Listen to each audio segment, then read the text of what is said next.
Husband of black woman signed divorce with mistress beside, and the judge made them regret it. The courtroom was silent, except for the steady ticking of the wall clock. Denise Carter sat tall, hands folded neatly in her lap, her face calm but her eyes tired. Across from her, Eric, her husband of 20 years, smirked like a man who had already won. Beside him sat Lila, the younger woman in a bright red dress, her hand resting on his arm like a trophy. The judge flipped through the papers slowly, glasses low on her nose. Whispers floated around the room, fragments of gossip bouncing off marble walls. Denise did not react. She simply tapped her wedding ring softly against the wooden bench.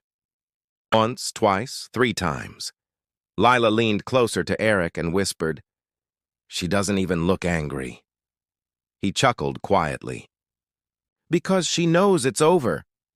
But from the judge's seat, Marianne Holt was watching something else, not Denise's silence, but her eyes. They were not broken. They were waiting, and when Denise finally spoke, the air shifted. But no one in that room, not even the judge, was ready for what came next. Denise Carter was not just a woman. She was a rhythm of quiet strength. Every morning at 6 taco, the sound of her coffee percolator filled the kitchen before the world even woke up. By 7:30, she stood at the entrance of Lincoln High, greeting students with a smile that carried calm authority. Her hands were always busy, fixing ties, adjusting collars, handing out encouragement instead of complaints. Her life was simple: school, home, and her elderly mother's care. She believed in order, respect, and doing the right thing, even when others forgot what that meant. But behind her calm routine, a shadow had been growing.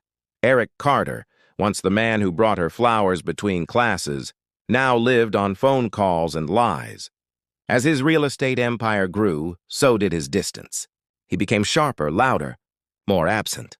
The charm that once won her heart now only filled boardrooms and hotel lobbies. Then, one ordinary Tuesday, a courier walked into her office.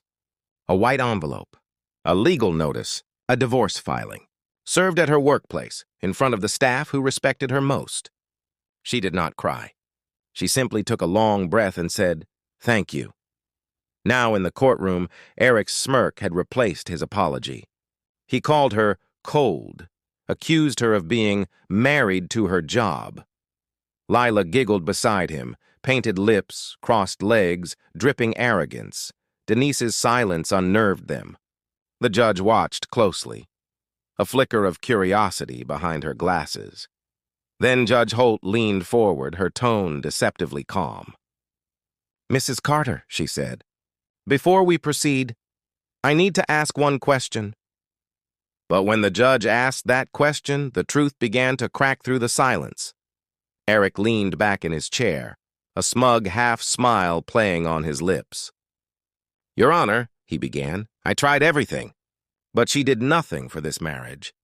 She cared more about her job, her reputation, anything but me." A murmur rippled through the courtroom. Denise didn't flinch. She simply folded her hands, her ring glinting faintly in the light. Judge Holt raised an eyebrow. "Mrs. Carter, do you wish to respond?" Denise shook her head softly. "Not yet, Your Honor." Lila crossed her legs, laughing under her breath. "She's probably rehearsing some speech," she whispered. The judge's gavel hit once, firm. "Order!" Eric continued, his voice dripping with arrogance.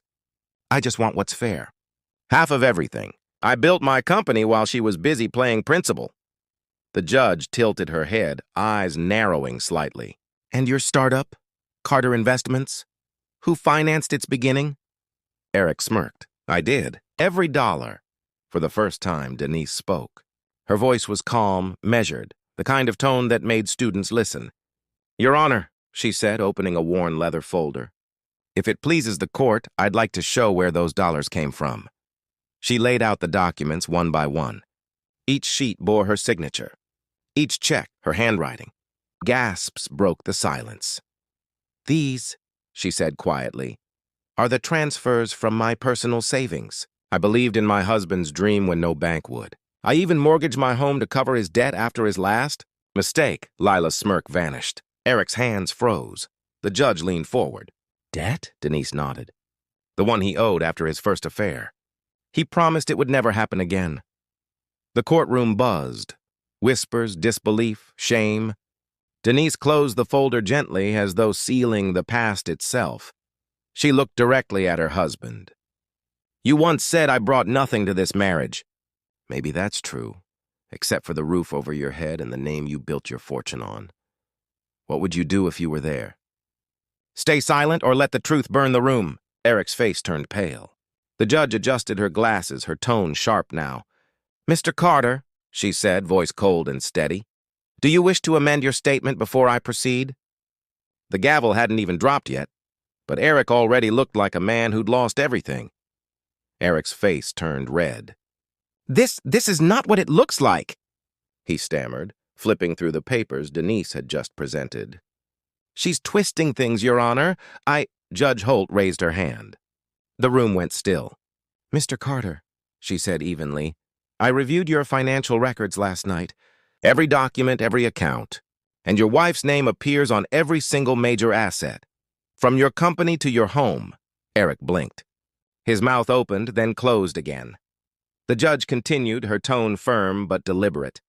"This court recognizes that Mrs. Carter was the financial backbone of your success.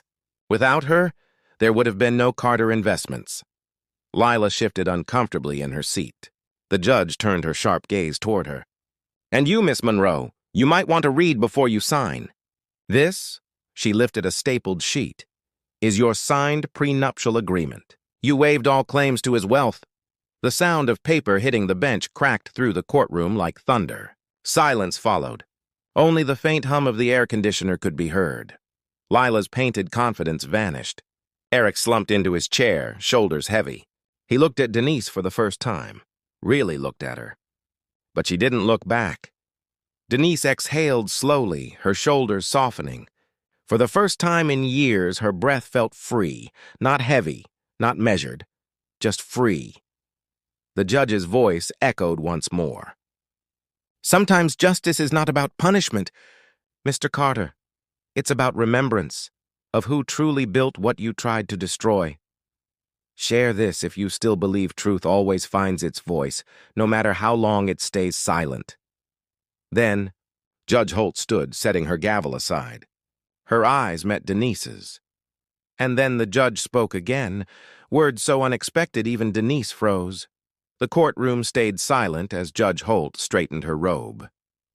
The air felt heavier now, not with anger, but with realization. "Mr. Carter," she said firmly, "this court rules that you will forfeit half of your assets to Mrs. Carter and pay spousal support for 3 years, for perjury and deliberate misrepresentation."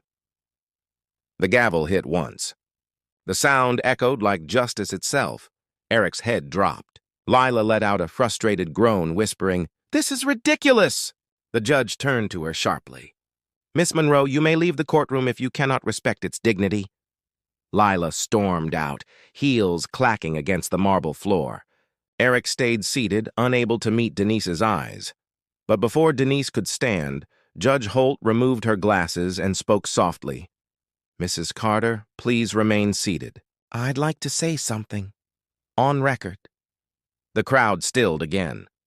"You reminded this court," she continued, "that dignity speaks louder than anger.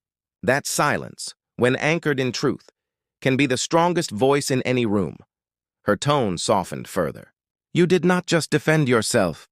You defended every woman who was ever told to stay quiet and take it." Denise blinked back tears. She nodded once, calm, graceful, the same way she had always been. "Thank you, Your Honor," she said quietly. Outside, the morning sun spilled across the courthouse steps. The world looked different, lighter, freer. Denise paused, took a deep breath, and slipped her wedding ring off her finger. She let it fall gently into her purse. No drama, no regret.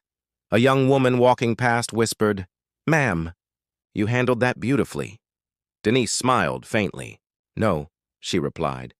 "I just remembered my worth." As she walked toward the parking lot, the breeze tugged softly at her coat. Her freedom was quiet, but complete. Subscribe for more stories where silence turns into strength. What if walking away with peace is the loudest revenge of all?